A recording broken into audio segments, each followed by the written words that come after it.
Hello, welcome to the Teresa Shingler Knits podcast. My name's Teresa. I'm a knitting pattern designer based in the Midlands in the UK, and this is my podcast mostly about knitting. We've had to decamp to a new location today. I have 4 of my children off with a sicky bug. If you hear any background noises, please forgive me. I'll try and edit out the worst of them. They're at that stage where they're still off school, but they're all quite lively, so I have to rush through this quite quickly today, I think. So, we'll start with my works in progress. Last week, I showed you a design I was starting based on iced gingerbreads hearts with the icing that's sort of, all pretty. And I finished I've got the body done up to the arms, and I've done this at the start of the week. Quite large, quite oversized A-line. I'd finished that by the start of the week, and I'd started on the first sleeve, and I've got about that much done, and it was going so slowly, and I thought, I'm running out of steam, what shall I do? So I posted on Instagram and asked whether anyone thought I would finish it by the 3rd of December. I'll get to why the 3rd later. I really didn't think I could, but I would really like to. And I was really surprised by the answer. Something like 97% of people thought it'd be easy. I don't think it would be easy. But I thought, ooh, right, push on. I'm the sort of person who will always meet her obligations to other people, and isn't very good at meeting my own obligations to myself. So that was just the sort of kick up the bum I needed to push me on. So I've finished the sleeve. I'm really quite pleased with this. It's puffed, a sweet little cuff, and that's up to the armpit. I said I've got really, really, really long arms, so the sleeves are quite long. The second sleeve isn't going quite so well. But as I said, I've had the children off school ill. They've taken up a lot of time. Before they came home, I had a lot of work on, quite a lot of meetings, so that was taking up huge amounts of time. So I've not actually had an awful lot of knitting time. This is my second sleeve. Not such good progress. I think if I can finish the second sleeve by the start of next week, then there is a hope it'll be done by the 3rd. I did explain what I'm doing with the pattern last week, but if you weren't watching then, it's a round yoked sweater, plain. It's lower hip length. It's an A-line shape, puffed sleeves, and then the yoke across here is going to be decorated with hearts, like sort of gingerbread icing, and this is the colour that I'll be using for most of the colour work, with a little tiny pop of this. Well, that was just to add a bright, and the colours go together beautifully, I think. This is woolly knit British wool cone. It's really nice. It's really nice wool. It's worsted spun, so it's not the easiest for colour work. I mean, it does work really nicely because it has got, I don't know if you can see, it has got a halo, and it does cling together, but it doesn't poof as much as a woolen spun yarn. So that's my gingerbread heart sweater, and I went on about that a lot last week, so I'll leave that. My other work in progress is some mittens for me. I was umming and ahhing what pattern to use, and in the end I got out this book, which I won in a giveaway or a knit along from Arctic Yarns. It's a Norwegian pattern book. I'll put some pictures up here of all the various patterns in it. I'm going to do design 2, but there are lots and lots and lots, and it isn't just mittens, it's socks and headbands and hats It's even got the sort of Father Christmas sort of red floppy hat. All the patterns are in Norwegian, but it's quite easy to follow. And the mitten patterns in particular, they come in 5 sizes. They start with 3 to 5 years, and 7 to 9 years, 11 to 14 years, and women, and then men. It's really, really comprehensive. So I'm knitting man's size. I knit man's size in alpaca last year, and when I first finished them, they fitted beautifully. But with it being alpaca, they've sort of flopped and grown. So I'm using wool this year. I'm using as the base colour these 2 gradient dyed. I can't see properly. These 2 gradient dyed balls of wool. These were an experiment that I did a few years ago, but I really like this colour, so I'm trying to use up all my bits and pieces and have a clear deck. So I'm using that as the main colour, and then I'm using this as the contrast. This is a tweedy yarn. It's Woody Knits Diggle DK in orange nep. It's 97% British wool and 3% silk. I wouldn't want this next to my skin, but as I've mentioned before, I've got incredibly sensitive skin. This would be really nice as a sort of a rugged jumper or a cable jumper, because the stitch definition of this is really lovely. It's really well plied, very nicely twisted. So I'll show you how far I've got. I've only done one so far. There isn't a lot to see. I'm starting with the inside of the cake, so it's coming out this sort of blushy brown colour, and as we get further up the mitten, it will gradate more to the cream. This is a blue faced Leicester DK. I think it's from Laxton's, although I can't be sure of that. But yeah, that's a very accurate representation of the colour. I really love that. I really love this brown. I should re-dye a whole batch of this and to make a jumper, I think. So I really but that is as far as, and this is the back. That's as far as I've got so far, because I haven't had an awful lot of time with the children being off school, and as I say, I've had a lot of work on as well. Talking of which, very unusually for me, I have something of a yarn haul.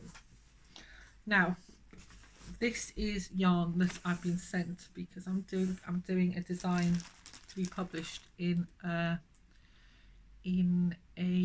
publication. What is a publication? What do you call it? Magazine? I'm not sure if it is a magazine. A collection. Anyway, whatever it is, this is yarn that I have been sent. So yesterday I discovered this big box on my doorstep. And when I opened it, it was absolutely jam-packed with yarn, which is rather nice. So this is Jamieson's and Shetland Spindrift, and there are 4 colours. This is ginger colour. I know this one's called ginger. I'm not sure what this is called, but this is sort of tweedy tealy grey colour. That's it. That's exactly the colour. That's really nice. And then, so I've got, and then there's a little bit of this. I'm not sure what this one's called. This is colour 685. Not sure what that one is. Not sure what it's called, its name. And then I've got an awful lot, the background, the main colour, I think this is called chestnut. This is called copper. 879. Really rich, sort of reddy brown colour. So this is the main colour. this is the sort of main contrast colour, and then these two are smaller contrast colours. These are really nice. I didn't get to choose these colours, with it being a design for a publication. The editor has just chosen the colours. When I did the submission, I did include well, there was a swatch which had which was in similar colours, and I also gave a suggestion of the colours that I would want to use, and I'll put a picture of the colours I suggested here, and these are quite close. If anyone wants me to talk more about the process of doing submissions, I'm more than happy to. I can't show you the swatch because it's a very distinctive design, and I have to keep it secret till about this time next year, which is the worst thing about doing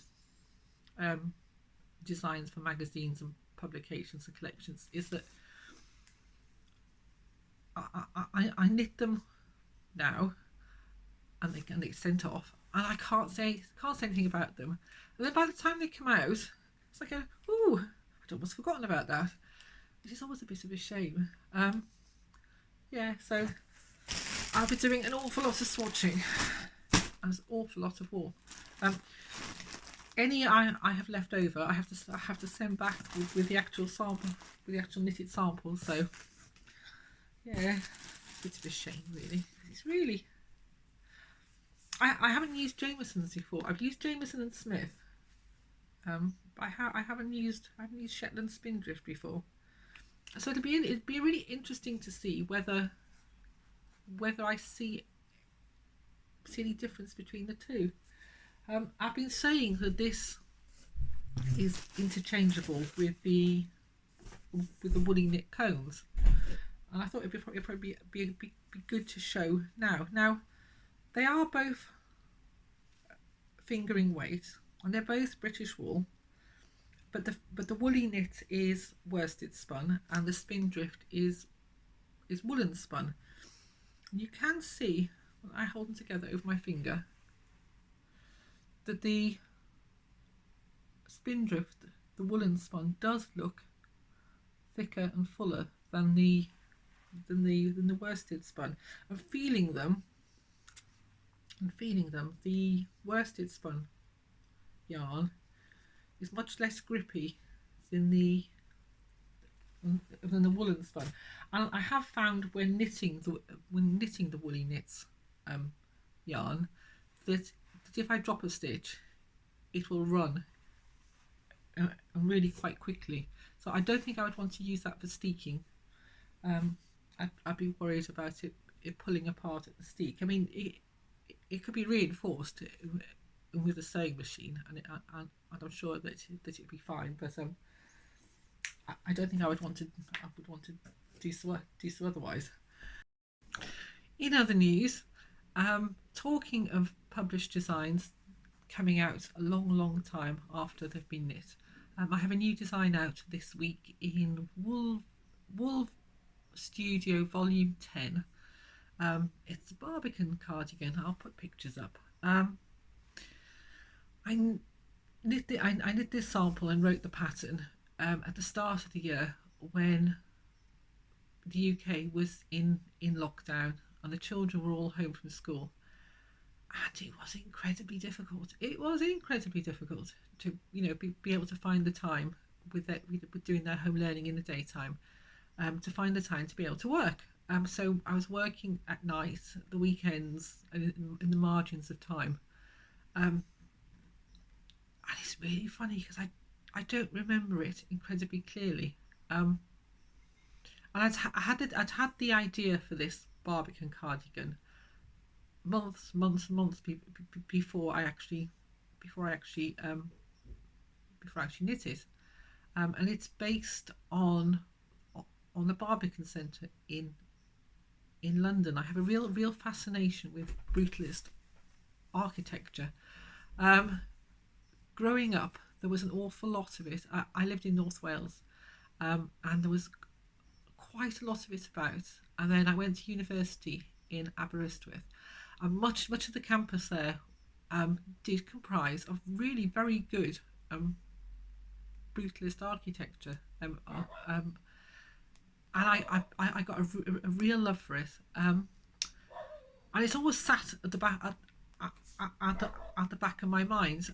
I've got two beloved architecture styles, neither of which go together: brutalist architecture and Gothic revival, and they're chalk and cheese. So it was really fun to be able to play on the stark lines and the right angles and the juxtaposition of the right angles in this cardigan.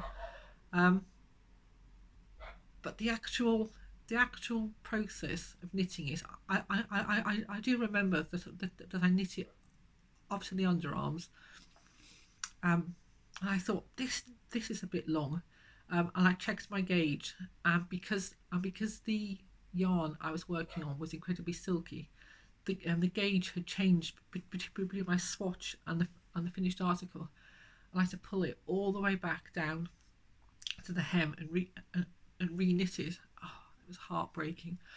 But other than that, I don't remember an awful lot about doing this cardigan. So it's really nice now to see it and say, yes, that was exactly how I wanted it to be. Yep. So I'll leave a link for that underneath. If you follow me on Instagram, I've been posting quite a lot in my stories about it. So I find, I mean, I spoke last week about having found a pair of socks that I knitted in lockdown and completely forgotten about. This last year or 2 years, I mean, I know for an awful lot of us, and for those of us who work at home, and have had children who have had to do their home learning at home, it's been a very, very difficult time. So yeah, quite interesting now. I'm looking back and seeing that, you know, it was good work. I might not remember it very much, but it was really good work. I'm really proud of it. So yep, that's a Barbican cardigan. Any other news? Oh, I said I would say why the 3rd of December. Why I want my Christmas jumper done for the 3rd of December. I'm the chair of the PTFA at my children's first school.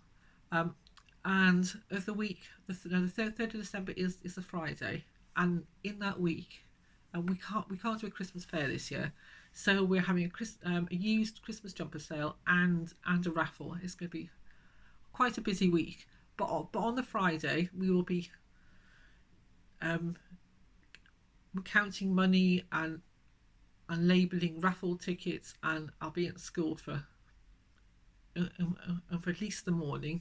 And the school hall is always quite cold, so I thought it'd be fun if I'm doing, you know, a Christmas raffle event, you know, that I'm wearing a Christmas jumper, because I haven't got any Christmas jumpers, because I'm not the sort of person who would wear a red jumper with reindeers running across it, or Santas, or I have quite a boring dress sense. I don't like to stand out too much. So yep, that is why I want it done for the 3rd of December. And I'm also hoping that, as it's not terribly Christmassy. I mean, to me it's Christmassy because I know the inspiration behind it. You know, is gingerbread hearts, and, you know, and Christmas cookies. But it won't be terribly obvious, for anyone looking at it, that you know that it is a Christmas jumper. So yep, I think that's probably it. I will go and tend my sickly brood and hopefully by next week they'll all be back at school. I will be able to get quite a lot of knitting done, although a good portion of it will be the secret project that I can't show now, which is a great pity.